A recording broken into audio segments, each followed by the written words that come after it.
বাংলা বছর প্রায় শেষের মুখে। এখন চলছে চৈত্র মাস। প্রতি বছর চৈত্র সংক্রান্তির আগের দিনে নীলের পুজো পালিত হয়। বাংলার ঘরে ঘরে প্রায় প্রতিটি বাড়ির মহিলারাই নিজের সন্তানের মঙ্গল কামনায় এই ব্রত পালন করে থাকে। মন্দিরে এই দিন ভক্তদের ঢল নামে। এবছর নীল ষষ্ঠী কবে? নীল পুজোর দিন বাবা ভোলানাথকে কি উপায়ে সন্তুষ্ট করবেন? নীল পুজোর সঠিক নিয়ম ও নীল ষষ্ঠীর ব্রত মাহাত্ম্য কথা জানতে হলে অবশ্যই ভিডিওটি স্কিপ না করে শেষ পর্যন্ত দেখতে থাকুন। নমস্কার বন্ধুরা, অজানার পথের নতুন পর্বে আপনাদের সকলকে স্বাগত জানাই। এই বছর নীল ষষ্ঠীর ব্রত পালিত হবে আগামী 13 এপ্রিল অর্থাৎ 29শে চৈত্র। নীল ষষ্ঠীর দিন সারাদিন উপবাস থেকে সন্ধেবেলা ভগবান শিবের মাথায় জল ঢেলে ফুল, বেলপাতা, ফল ছোঁয়ানো হয়ে থাকে। তারপর জ্বালানো হয় নীলের ঘরে বাতি। এরপর আকন্দ অথবা অপরাজিতা বা ধুতুরা ফুল দিয়ে বাবা ভোলানাথের পুজো করা হয়। সন্তানের মঙ্গল কামনায় মায়েরা করে থাকেন এই পুজো। ভোলানাথের পছন্দের ফুল ধুতুরা, আকন্দ, অপরাজিতা, কলকে এবং তার সঙ্গে অবশ্যই বেলপাতা দিয়ে পুজো করা হয়ে থাকে। ভোলেনাথ শুধুমাত্র বেলপাতাতেই সন্তুষ্ট হয়ে থাকেন। নীল পুজোর জন্য গঙ্গা মাটি, বেলপাতা, গঙ্গা জল, দুধ, দই, ঘি, মধু, কলা, বেল ইত্যাদি অবশ্য প্রয়োজনীয়। বাবা ভোলানাথের অপর নাম হলো নীলকণ্ঠ। নীল পুজোর সঙ্গে জড়িয়ে আছে অনেক লোককথা। শোনা যায় পুরাকালে এক বামুন ও বামুনি ছিল, যারা ভক্তি ভরে অনেক ব্রত পালন করলেও তাদের সন্তান বেশি দিন জীবিত থাকতো না। একদিন কাশীর গঙ্গার ঘাটে বসে দুজনে এই দুঃখে কাঁদছিল। তাদের এই রূপ দশা দেখে মা ষষ্ঠী বুড়ি বামুনির রূপ ধরে এসে জিজ্ঞেস করে যে, তোরা কাঁদছিস কেন? বামুনি তখন মা ষষ্ঠী বুড়িকে নিজের সমস্ত দুঃখের কথা খুলে বললে মা ষষ্ঠী বলেন, তোরা নীল ষষ্ঠীর ব্রত কর। বামুনি তখন উত্তর দেয়, সে কি মা, আমরা এই ব্রত সম্পর্কে তো জানি না। তখন মা ষষ্ঠী বলেন, চৈত্র মাসে সংক্রান্তির আগের দিন উপবাস করে সন্ধেবেলায় নীলের ঘরে বাতি জেলে বাবা ভোলানাথের যে পুজো করবে তার ওই দিন অশেষ পুণ্য লাভ হয়। ওই দিনকেই বলা হয় নীল পুজো।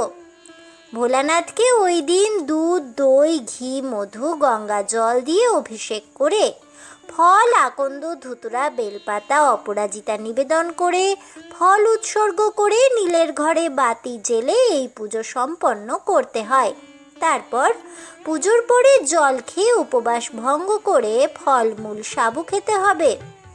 যারা নীল ষষ্ঠীর উপবাস করে তাদের ছেলেমেয়েরা সর্বদাই সুস্থ থাকে, ভালো থাকে এবং অল্প বয়সে তাদের অকাল মৃত্যু হয় না।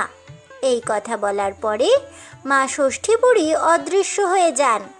এরপর থেকেই বামুনি শুরু করে নীল ষষ্ঠীর পুজো। তারপর আর তাদের কোনো ছেলে মেয়ের সঙ্গে কোনো অঘটন ঘটেনি। তারা সুস্থভাবে বেঁচে থাকে। এভাবেই প্রথম শুরু হয় নীল ষষ্ঠীর পুজো। নীল পুজোর দিন বাবা ভোলানাথকে কি উপায়ে সন্তুষ্ট করবেন চলুন জেনে নেওয়া যাক। শিব পুজোয় বেলপাতা অপরিহার্য। বেলপাতা ছাড়া শিবের পুজো হয় না, তাই অবশ্যই বেলপাতা প্রয়োজন। বেলপাতা যেন কাটা বা ফাটা না থাকে। এছাড়া এই দিন ভগবান শিব ঠাকুরকে 5 রকম ফল নিবেদনের রীতি আছে। যেহেতু গরমকাল তাই ডাব, শসা, তরমুজ প্রভৃতি জলজ জাতীয় ফল বাবা ভোলানাথকে নিবেদন করতে হয়। পুজোর জন্য দুধ, দই, ঘি, মধু, গঙ্গা জল লাগে। এগুলো আলাদা করেও ভোলানাথের মাথায় ঢালা যায়, আবার একসঙ্গে একত্রে মিশিয়েও বাবা ভোলানাথের অভিষেক করা যেতে পারে। এই দিন সন্ধে অবধি উপোস থেকে শিব পুজো করে উপবাস ভঙ্গ করতে হয়। শিবের মাথায় জল ঢেলে আতপ চাল, সুগন্ধি চন্দন ইত্যাদি সহযোগে ফুল দিয়ে পুজো করে তারপর নৈবেদ্য নিবেদন করতে হয়। ফুলের মধ্যে আকন্দ ধুতুরা অপরাজিতা বাবা ভোলানাথের খুব প্রিয়। ব্রতের সময় বেশ কয়েকটি বিষয়ে বিশেষভাবে খেয়াল রাখতে হবে। প্রথমত, এই দিন নির্জলা উপবাস করতে হয়। আমিষ বা ভাজা জাতীয় কোনো খাবার এই দিন গ্রহণ করা চলে না। নুন এই দিন পরিত্যাগ করতে হয়। ব্রতের নিয়ম অনুসারে সৈন্ধব লবণ গ্রহণ করা যায়, তবে পুজোর পর সাবু ফল এগুলো খেয়ে ব্রত পালন করতে হয়। এই দিন যে কোনো সাদা মিষ্টান্ন বাবা ভোলানাথকে নিবেদন করা যেতে পারে। ব্রতের নিয়ম অনুসারে এই দিন ঠান্ডা জাতীয় খাবার খেতে হয়, গরম খাবার খাওয়া চলে না। অনেক মানুষ সন্তান লাভের জন্য এই ব্রত পালন করে থাকেন। বলা হয়ে থাকে, নীল ষষ্ঠীর ব্রত পালন করলে সন্তানের অকাল মৃত্যুর ভয় থাকে না। সন্তান সর্বদা সুস্থ থাকে, ভালো থাকে, সন্তানের কোনো রূপ অমঙ্গল হয় না। সন্তানের দীর্ঘায়ু কামনা করে মায়েরা এইভাবে পালন করে এই ব্রত। এই দিন ভগবান শিবের মাথায় ডাবের জল ঢালারও রীতি আছে। এই ব্রত পালন করলে সন্তানের মঙ্গল হবে, এই কামনা থেকেই মায়েরা নীল ষষ্ঠীর উপবাস করে থাকেন। সন্ধ্যায় মায়েরা সন্তানের মঙ্গল কামনার্থে নীলের ঘরে বাতি অর্থাৎ প্রদীপ জ্বালিয়ে নীল ষষ্ঠীর ব্রত উদযাপন করেন। জয় বাবা ভোলানাথের জয় হোক। এই বলে আমার আজকের ভিডিওটি আমি এখানেই শেষ করছি। তাহলে বন্ধুরা, নীল ষষ্ঠী ব্রত 2024 সালে কবে পালিত হবে? নীল পুজোর দিন বাবা ভোলানাথকে কি উপায়ে তুষ্ট করবেন এবং নীল পুজোর নিয়ম ও নীল ষষ্ঠীর ব্রত মাহাত্ম্য কথা জানতে পেরে আপনাদের কেমন লাগলো অবশ্যই আমাকে কমেন্টে জানাবেন। ভিডিওটি ভালো লেগে থাকলে লাইক শেয়ার করতে ভুলবেন না।